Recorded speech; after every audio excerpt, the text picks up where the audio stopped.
there, welcome to your podcast from Body and Soul called Healthy-ish. I'm your host, Felicity Harley. How are you managing in this pandemic? You know, I came across a term the other day called COVID stress syndrome, and I felt it nailed exactly what so many of us are feeling right now, stressed. So to help you understand how this could be manifesting in your life, in your body, in your health, I asked holistic chiropractor and personal trainer, Dr. Amy Brown, to talk us through, well, what it all means and how we can overcome this added stress, this added layer of stress in our lives. Now, we keep our Healthy-ish episodes quite short, but if you want to hear today's full interview, where Amy discusses everything stress-related, not just COVID, from how stress affects your moods, your sleep, your health. Oh, the list goes on, doesn't it? And of course, she's going to tell you how to push past it. Search for Extra Healthy-ish wherever you get your awesome podcasts like this one.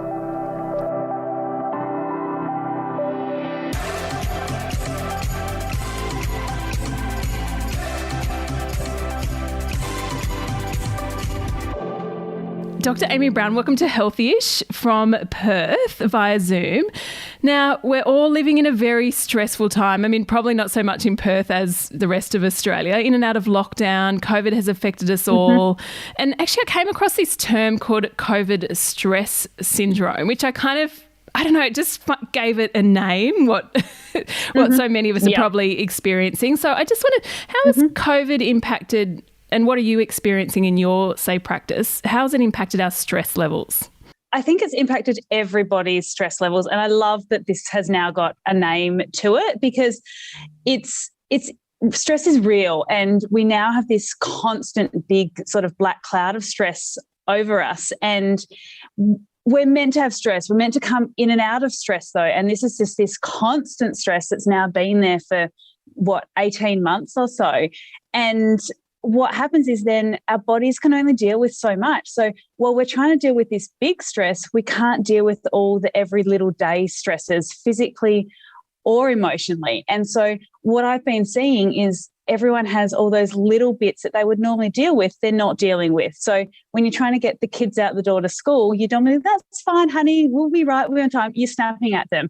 Or when the deadline for work gets moved forward by 10 hours or so, you'd normally go, that's cool, I can stay up a few extra hours, I'll get it done. Now you have a bit of a meltdown and go and reach for the chocolate to make yourself feel better before you get it done. And so I think that's the biggest thing, is that your body can only deal with so much. So when you're dealing with the big stress, you can't deal with the little stresses, and then they have a physical impact on your body, and then it all just becomes a big mess physically and emotionally, and it gets it harder to do all those normal little things that we would normally do for your health to help the stress. I like that, the way you referred to it as a big stress, a cloud hanging over our head, and the smaller stresses. So how does, well, it's kind of like a colliding of two big stresses in some way. How does it manifest in our body? Yeah. And I think the biggest thing with this is actually recognizing that stress does manifest in our body. So what I see with clients a lot is that they'll come in and be like, yes, I've had more headaches or more neck pain, or my irritable bowel's been playing up and things like that. And then it's not until we start to question what's been going on, it's more of a stress-related response in our bodies rather than the fact that they've eaten something funny. So what I see is a lot of headaches, a lot of neck and shoulder tension, a lot of jaw tension, a lot of people holding that tension and grinding their teeth and clenching their teeth a lot. Sleep is a big one. People are not sleeping as well, which then has a flow-on effect of they don't deal with stress as well, which then makes their sleep worse. As I said, irritable bowel, digestive symptoms. They're all big ones that manifest as an emotional response and stress response in our body, as well as just the basics of our heart rate is higher. We don't breathe, like we're trying to get more oxygen in, so we breathe faster. So we don't take those slow, deep breaths, which then calm our system down. And it's just, we might be a bit more hot and sweaty. Like that's that response of stress in our bodies. And so normally, because it's a stress that comes and goes, that just, you might get a bit of that and then it goes away and that's fine. But when it's there all the time, that's when it starts to become a bit of a problem. Oh, sounds exhausting, doesn't it, when you reel off flows? I'm exhausted. Now, it is. Let's just quickly talk about our mental health. I mean, what are I suppose what we're going to see is some long-term implications about this. And a lot of us are aware of this. Thankfully, I think it's brought mental health to the forefront, COVID. What can we do to safeguard ourselves from, the stress on our mental health? Yeah, and I 100% agree. I've said from the start that the mental health implications of this is going to be the biggest thing out of anything. And especially now when people are tired, we're tired of getting that hype up of, we'll be okay, we'll get through this, because we're just thinking, oh, when's the next lockdown? When's the next thing coming? And so we're all a bit worn down and tired. So it really does become doing the simple things like drinking water, eating good food, getting as much sleep as you can, and getting that connection with people. And people I found lately are a bit over the Zoom chats and the Zoom calls. Yeah, I agree. They want that in person. So if you're in lockdown, can you chat to someone on your balcony next door, or both sit on your front lawns and have a chat? Get that in-person connection, whatever way that you can. But also remembering that there's lots of people out there to talk to. So reaching out to those health professionals, the helplines, those sorts of things, there's heaps of those available. And I think really using those resources and not waiting until you're really flattened down to pick up the phone and call and speak to someone, whether it is a health professional, whether it is just a friend, making that call early because it's much easier to pick yourself up from an okay place rather than rock bottom.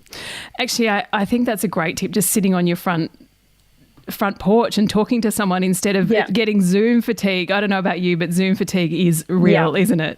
And lastly, real. What are you doing? What do you do today to lessen the stress in your life? I'm a big one for movement and running. So I'm a runner. I run ultra marathons in my spare time. Oh, wow. I do a lot of running. You are a runner. So for me, movement is great because it gets the physical and the mental side of things cleared out all at the same time. But I also know that that's not for everyone. So I always say find one, either movement or stillness. So I think that for some people, it is finding a corner and doing some breathing and reading a book. For me, it's getting out and getting physical and getting those endorphins going that way as a stress release. So I think you have to work out which sort of person, which category you fall into. Oh, I love that. Movement or stillness, and then maybe a bit of both. Yeah, bit of both. Dr. Amy Brown, thank you so much for coming on Healthy-ish. Pleasure. Thanks for having me. Thanks for listening to my chat with Dr. Amy Brown. I hope it will relieve some of your COVID stress. We have more from her, actually. Amy, the wonderful Amy. She was lovely, wasn't she? That's right. We've just launched a big sister podcast called Extra Healthy-ish, a new podcast from Body and Soul. It gives you that little bit extra in your day, extra insights, extra interviews, and extra healthy advice for your mind, body, and soul. We publish a new episode of Extra Healthy-ish every morning, Monday to Thursday. For more, head to our website, bodyandsoul.com.au, or follow us on Instagram or Facebook. Thanks again for listening. And if you have a moment, we'd love if you could rate, review, and subscribe to this podcast. And until tomorrow, stay healthy-ish.